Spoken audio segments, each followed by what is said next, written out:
Hello, स्वागत है आप सभी का द माइनस प्लस पे।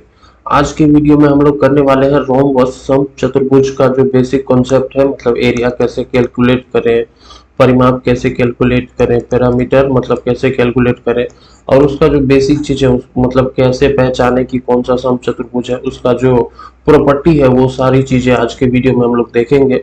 तो जो चैनल पर नए हैं, चैनल को सब्सक्राइब करके, वीडियो को लाइक करके दोस्तों में शेयर कर, कमेंट बॉक्स में बताएं जो कुछ भी आप के मन में डाउट आता है या जो कुछ भी पूछना चाहते हैं वो कमेंट बॉक्स में बताएं। और वीडियो अच्छी लगे तो वो भी कमेंट बॉक्स में बताएं, ठीक है। और इस सीरीज ये जो राउंड 3 चल रहा है, इसमें हम लोग एरिया कवर कर रहे हैं, जो भी 2D शेप है, मतलब आयत, वर्ग, समचतुर्भुज, समांतर चतुर्भुज या ट्रायंगल या सर्किल, इन सभी का एरिया कैलकुलेट करेंगे। और एग्जाम लेवल के क्वेश्चंस, एग्जाम में पूछे गए क्वेश्चंस, उस तरह के क्वेश्चंस हम लोग इसमें करेंगे। तो क्लास नोट्स, डेली प्रैक्टिस के लिए क्वेश्चन, सॉल्यूशन ऑफ डीपीपी मतलब डेली प्रैक्टिस क्वेश्चंस के सॉल्यूशन, और व्हाट्सएप पर हेल्प के लिए आप लोग व्हाट्सएप नंबर डिस्क्रिप्शन में है, उस पर मैसेज करके ले सकते हो। उसके लिए फी देना होता है 200 रुपीज, ठीक है। तो चलिए आज का जो वीडियो है वो हम शुरू करते हैं। जो रोम्बस है उसको हम बताते हैं आपको कि ये समचतुर्भुज होता है क्या। ध्यान से देखोगे आप लोग तो चीजें समझ में आएंगी, ठीक है। स्किप करके देखोगे तो चीजें समझ में नहीं आएंगी। तो ये जो पी क्यू आर एस आप देख रहे हो, ये समचतुर्भुज है, ठीक है। समचतुर्भुज होता क्या है, तो ये जो आमने सामने की भुजा है, ये जो आमने सामने की भुजा है, जैसे ये पी क्यू भुजा और ये एस आर भुजा, ये समांतर होंगे, ठीक है। उसी तरह से पी एस भुजा और ये क्यू आर जो है ये समांतर होंगे।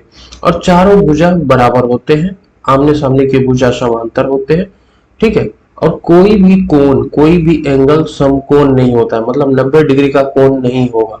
और ये आमने सामने वाला कोण इसमें बराबर होता है, जैसे यहाँ पे कोण P जो है वो बराबर होगा कोण R के, और कोण Q जो है वो बराबर होगा कोण S के। मतलब ये सामने वाला जो एंगल है वो इक्वल होता है, ये S इक्वल हो गया Q के, ठीक है। इस तरह से ये चीजें होती है। ये सब कुछ आप स्क्रीनशॉट ले सकते हो, ठीक है। और जो ज्वाइन मतलब जो नोट्स लेंगे उसको नोट्स में मिल जाएगा, हैंड रिटेन नोट्स मिलेगा। तो देखिए होता क्या है यहाँ पे, देखिए इसका जो प्रॉपर्टी है वो देख लीजिए। समचतुर्भुज की चारों भुजाएं बराबर होती है, समचतुर्भुज की चारों भुजाएं बराबर होती है, आमने सामने की जो भुजा है वो समांतर होती है, विपरीत कोण बराबर होते हैं। मैंने बताया ना भी कि कोण P जो है वो कोण R के बराबर है, उसी तरह से कोण Q जो है वो कोण S के बराबर, ठीक है। विपरीत कोण बराबर होते हैं।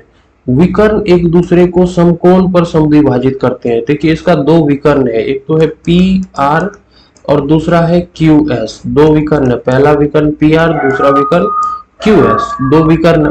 तो समकोण पर समद्विभाजित करने से तात्पर्य ये है, मतलब ये है इसका कि यहाँ पर जो एक दूसरे को ये प्रतिच्छेद मतलब विभाजित करता है, तो वो 90 डिग्री का कोण बनाते हुए, मतलब यहाँ पर 90 डिग्री का कोण बनेगा। ये भी 90 डिग्री होगा और ये वाला भी 90 डिग्री होगा और ये वाला भी 90 डिग्री होगा। और ये जो समद्विभाजित शब्द है इस पर ध्यान दीजिए। इसके कहने का समद्विभाजित का मतलब होता है दो बराबर भागों में। अगर कोई एक लाइन है तो उसको अगर दो बराबर भागों में बांटते हैं तो समद्विभाजित, मतलब किसी भी चीज को दो बराबर भागों में बांटना तो समद्विभाजित। सम मतलब बराबर, द्वि मतलब दो, विभाजित मतलब बांटना। तो दो बराबर भागों में बांटना समद्विभाजित कहलाता है, ठीक है। तो यहाँ पर जो है इसको हम क्या करते हैं, इरेज करते हैं। जो अभी बता दिया आप तो देख ही लिए, हम इसको क्लियर, समद्विभाजित को क्लियर करने के लिए इसको हटा रहे हैं, ठीक है। समझिए बात को। अब देखिए समद्विभाजित कर रहा, अब इस पॉइंट का आप कुछ नाम रख लीजिए, जैसे ओ रख लीजिए, इसका नाम ओ, ठीक है। तब ये हो क्या जाएगा, तो समद्विभाजित करता है मतलब ओ एस। ओ एस मतलब क्या, ये देखिए ये वाला पॉइंट और ये वाली रेखा ओ एस हो गया। ओ एस बराबर होगा, अब यहां से लेकर के ओ से लेके क्यू तक, मतलब ये वाली रेखा को समद्विभाजित करता है तो ओ क्यू, यहाँ पे लिख देंगे ओ क्यू। और उसी तरह से यहां से अगर आप देखोगे पी ओ, पी ओ बराबर होगा, या ओपी लिख लीजिए, ओपी बराबर होगा ये जो ओ पॉइंट से लेकर के आर तक, ओ आर। समद्विभाजित करता है मतलब दो बराबर भागों में बांटता है। ये बराबर होगा इसके और ये OP बराबर होगा OR के, ठीक है। OS बराबर होगा OQ के, तो समद्विभाजित करता है। ये हो गया इसका प्रॉपर्टी। और क्या प्रॉपर्टी है? विकर्ण सम्मुख कोणों को समद्विभाजित करता है। सम्मुख कोण मतलब क्या? चलिए वो भी हम क्लियर कर ही देते हैं, इसको हटा लेते हैं यहाँ से। विकर्ण जो है सम्मुख कोणों को भी समद्विभाजित करता है। मतलब ये जो विकर्ण है, ये जो आप देख रहे हैं विकर्ण, ये जो आप विकर्ण देख रहे हैं वो यहाँ पर जो ये एंगल है, ये जितना डिग्री होगा इसको भी दो बराबर भागों में बांटता है। मतलब यहाँ से यहाँ तक जितना होगा उतना ही होगा, यहाँ से लेकर के यहाँ तक, मतलब दो बराबर भागों में। अगर ये 30 डिग्री है तो ये भी 30 डिग्री होगा, ठीक है। अगर ये मान लीजिए ये कोण तो बराबर होता है, तो ये भी 30 डिग्री, तो ये भी 30 डिग्री, मतलब बराबर भागों में। तो फिर ये कितना हो जाएगा? ये 60 डिग्री अगर होगा तो ये भी 60 डिग्री होगा। ये एग्जाम्पल के लिए बता रहे हैं, ठीक है। मतलब ऐसा नहीं है कि एग्जैक्टली ऐसा ही होगा, ये एग्जाम्पल के लिए बता रहे हैं। अगला जो प्रॉपर्टी है वो क्या है हमारा? विकर्ण बराबर नहीं होते हैं। विकर्ण क्या होते हैं? बराबर नहीं होते। जैसे यहाँ पर देखिए, पहला विकर्ण है PR, दूसरा विकर्ण है QS। तो आयत में बराबर होते थे, वर्ग में भी बराबर होते हैं। मतलब आयत में बराबर होते हैं, वर्ग में भी बराबर होते हैं। लेकिन यहाँ समचतुर्भुज में ये बराबर नहीं होगा। समांतर चतुर्भुज में भी ये बराबर नहीं होता है, समचतुर्भुज में भी ये बराबर नहीं होता। तो ये प्रॉपर्टी क्या होता है, ये याद रहना चाहिए बड़े बड़े क्वेश्चंस को सॉल्व करने के लिए। ये छोटी छोटी बातें आपको याद होनी चाहिए, आपके समझ में ये चीजें होनी चाहिए। तो इसका स्क्रीनशॉट ले लीजिए, या जो लेना है ले लीजिए, या नोटबुक पे वीडियो को रोक करके आप लिख सकते हो, ठीक है। नेक्स्ट देखिए, समचतुर्भुज का परिमाप। परिमाप तो एक ही चीज है, मतलब जो भी आकृति दिया गया उसके बाउंड्री की लंबाई नाप लो, वही परिमाप होता है। और ये खास बात क्या है, इसमें भुजा बराबर है, इसलिए 4 भुजा है तो बराबर, तो चारों भुजा बराबर होता है, इसलिए 4 को जो भुजा की लंबाई है उससे मल्टीप्लाई कर दीजिए, आपका परिमाप आ जाएगा। और जहां तक बात है क्षेत्रफल की, तो 1/2 गुना विकर्णों का गुणनफल। विकर्ण जो दिए रहेंगे उसका गुणनफल, ठीक है, विकर्णों का गुणनफल। तो एग्जाम्पल करेंगे तो चीजें समझ में आ ही जाएंगी आपको। अब देखिए यहाँ पर समचतुर्भुज का, देखिए एक समचतुर्भुज की भुजा 7 मीटर है, परिमाप ज्ञात कीजिए। तो ये जो 7 मीटर है, मान लीजिए इसका नामकरण पहले कर देते हैं PQ R और S। तो ये 7 मीटर है, तो ये भी 7 मीटर होगा, और ये वाला भी 7 मीटर होगा, और ये वाला भी 7 मीटर ही होगा। तो परिमाप क्या करते हैं, 4 गुना भुजा। तो भुजा की लंबाई कितना दिया गया? 7 मीटर, तो 7 मीटर, और 4 को 7 से मल्टीप्लाई करेंगे तो 28 मीटर। तो परिमाप निकालना तो कोई बड़ी बात है नहीं, मतलब जो भी आकृति दिया गया आप वैसे भी इसको जोड़ लोगे, चारों भुजा को जोड़ोगे, 7 + 7 + 7 + 7 तो 28 आएगा। तो इसमें कुछ ऐसा नहीं है, ठीक है। बात है क्षेत्रफल की। अगर देखिए यहाँ पे एग्जांपल नंबर 2, एक समचतुर्भुज का विकर्ण क्रमशः 6 मीटर और 8 मीटर है, क्षेत्रफल ज्ञात कीजिए। दो विकर्ण है, तो एक 6 मीटर है, एक 8 मीटर है। अब देखिए यहाँ पर दो विकर्ण है, इसका नामकरण अगर कर लेते हैं, ये P है, ये Q है, ये R है, और ये वाला S है, नाम रख दिए इसका। दो विकर्ण है यहाँ पे, पहला विकर्ण ये हो गया, दूसरा विकर्ण ये हो गया। तो एक 6 मीटर है, एक 8 मीटर है। आपको कौन सा लगता है कि मतलब एक तो PR है विकर्ण अपना, दूसरा QS है, तो बड़ा कौन है छोटा कौन है? वैसे तो क्वेश्चन बनाएंगे तो उससे कोई फर्क नहीं पड़ता है कौन सा बड़ा है कौन सा छोटा है, बस ऐसे ही। मतलब आपको कौन सा लग रहा है कि बड़ा होगा और कौन सा लग रहा है कि छोटा होगा? दोनों में बड़ा छोटा कौन होगा?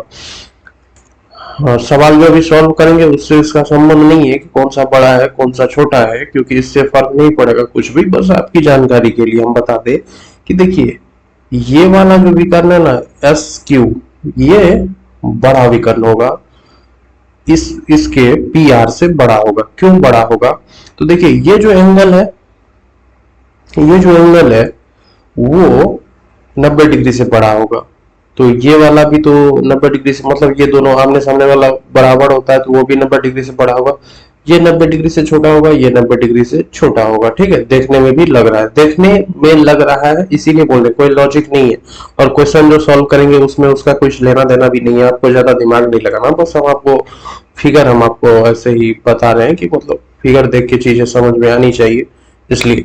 तो आमने सामने वाली भुजा बराबर होती है, और ये वाला 90 डिग्री से बड़ा लग रहा है, क्योंकि देखिए ऐसे सीधा रहता है तो 90 डिग्री, अब ऐसा रहेगा तो 90 डिग्री से बड़ा होगा ही ना, तो ये बड़ा लग रहा है, ये छोटा लग रहा है। तो जो छोटा वाला एंगल होगा उसको मिलाने वाला जो विकर्ण होगा वो विकर्ण बड़ा होता है। छोटे एंगल्स को जो मिलाते हैं उससे जो विकर्ण बनता है वो विकर्ण बड़ा होता है। तो QS बड़ा होगा तो QS कितना हो जाएगा, 8 मीटर। यहाँ पे दो विकर्ण की लंबाई दिया गया, एक 6 मीटर एक 8 मीटर, तो एक 6 मीटर है और एक 8 मीटर। अभी जो बताया इसका क्वेश्चन बनाने से कोई लेना देना है नहीं। तो अब क्षेत्रफल कैलकुलेट करना तो कितना आसान है, 1/2 इसको मल्टीप्लाई करेंगे विकर्णों का गुणनफल, तो विकर्णों का गुणनफल मतलब 6 मल्टीप्लाई विद 8, एक विकर्ण 6 है एक 8 है, तो दोनों को गुना कर देंगे। तो 1/2 गुना 8 को 6 से गुना करेंगे तो 48, और इसको अगर हम डिवाइड करते हैं 2 से 48 को तो 24, तो 24 क्या आ गया हमारे पास 24। और ये क्षेत्रफल है, याद कीजिए जब भी क्षेत्रफल होता है तो हम बोलते हैं मीटर में स्क्वायर लगाइए, या फिर आप ऐसे लिखिए 24 वर्ग मीटर लिखिए, अगर हिंदी में लिखते हैं तो ठीक है, तो तब सही होगा, नहीं तो गलत हो जाएगा। अगर यूनिट आप नहीं दोगे तो गलत हो जाएगा। तो इस तरह से आप एरिया कैलकुलेट कर लोगे। एक और जो इम्पोर्टेंट बात है जो आपको पता होना चाहिए वो ये है कि अगर देखिए जो फॉर्मूला एरिया का जो फॉर्मूला आप आयत के लिए यूज करते हो वो आप वर्ग के लिए भी इस्तेमाल कर सकते हो, दोनों के लिए वो काम करेगा। जो आयत के लिए इस्तेमाल करते हैं वो वर्ग के लिए इस्तेमाल कर सकते हैं, लेकिन जो वर्ग के लिए इस्तेमाल कर सकते हैं वो आयत के लिए नहीं कर सकते, क्योंकि अगर डेफिनेशन परिभाषा के दृष्टिकोण से देखा जाए तो वर्ग भी एक आयत ही है। मतलब जो आयत का डिफिनेशन है उसके अकॉर्डिंग अगर हम फिगर बनाते जाए तो एक फिगर ऐसा भी आएगा जो स्क्वायर वर्ग का होगा। तो आयत में जो एरिया का फॉर्मूला यूज करते हैं वो वर्ग में किया जा सकता है। उसी तरह से जो फॉर्मूला समांतर चतुर्भुज में यूज होता है एरिया के लिए वो हम समचतुर्भुज में कर सकते हैं, लेकिन जो समचतुर्भुज वाला फॉर्मूला है वो समांतर चतुर्भुज में इस्तेमाल नहीं कर सकते। तो यहाँ पर तो ये समचतुर्भुज है तो इसमें समांतर चतुर्भुज वाला फॉर्मूला यूज कर सकते हैं। समांतर चतुर्भुज में होता क्या है, आधार गुना एरिया के लिए मतलब क्षेत्रफल कैलकुलेट करने के लिए आधार गुना समांतर भुजा के बीच की दूरी, समांतर भुजाओं के बीच की दूरी।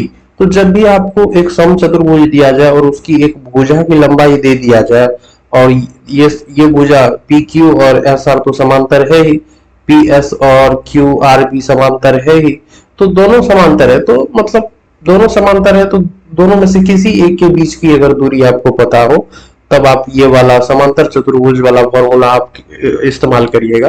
तो इसके बीच की दूरी यहाँ पर 6 मीटर दिया गया है और भुजा की लंबाई 10 मीटर है, तो इसको सीधे करेंगे, आधार 10 है और दोनों के बीच की दूरी 6 है, तो 10 गुना 6 तो 60 और मीटर है तो मीटर स्क्वायर। तो इस तरह से आप एरिया कैलकुलेट कर सकते हो। ये हो गया इसका बेसिक कॉन्सेप्ट। इसमें आपको ध्यान में देने वाली बात यह है कि आपको ये पता होना चाहिए, जो प्रॉपर्टी है ना ये आपको याद होना चाहिए, पता होना चाहिए, इसको बोलना नहीं है। ये प्रॉपर्टी बहुत ही ज्यादा इंपॉर्टेंट है, या तो स्क्रीनशॉट लीजिए या अपने नोटबुक में लिख लीजिए। जिन्होंने व्हाट्सएप पे नोट्स लिया उसके लिए वो नोट्स उसके पास है ही, तो वो स्क्रीनशॉट ना ले तो चलेगा, वो कॉपी पे ना लिखे फिर भी चलेगा, और जो नहीं किया वो स्क्रीनशॉट ले लीजिए कम से कम। ये बहुत इंपॉर्टेंट है, ये आपको पता होना चाहिए, याद होना चाहिए। तो आज की वीडियो में तो हम यही बेसिक कॉन्सेप्ट, नेक्स्ट वीडियो में हम लोग करेंगे जो एग्जाम में पूछे जा चुके हैं क्वेश्चंस रोम्बस समचतुर्भुज से रेलवे SSC बैंक में, तो वो क्वेश्चंस हम करेंगे अगले पार्ट में। ठीक है, आज की वीडियो में इतना ही। चैनल को सब्सक्राइब कर लीजिए वीडियो को ऐसे ही और वीडियो देखने के लिए। आपको यहाँ पर जो है कॉन्सेप्ट के साथ धीरे धीरे सारी चीजें सिखाई जाती है। यहाँ पर आप अगर वीडियो को अच्छे तरीके से देखते हो तो चीजें समझ में आएंगी और सीखने को मिलेगा, आप सीख पाओगे इस चैनल पे। तो इसलिए चैनल को सब्सक्राइब करके वीडियो को लाइक कर दीजिए। लाइक करने से हमको मोटिवेशन मिलता है, तो मोटिवेशन बढ़ाइए, लाइक करिए और चैनल को सब्सक्राइब करिए। मिलते हैं अगले वीडियो में, तब तक के लिए टेक केयर।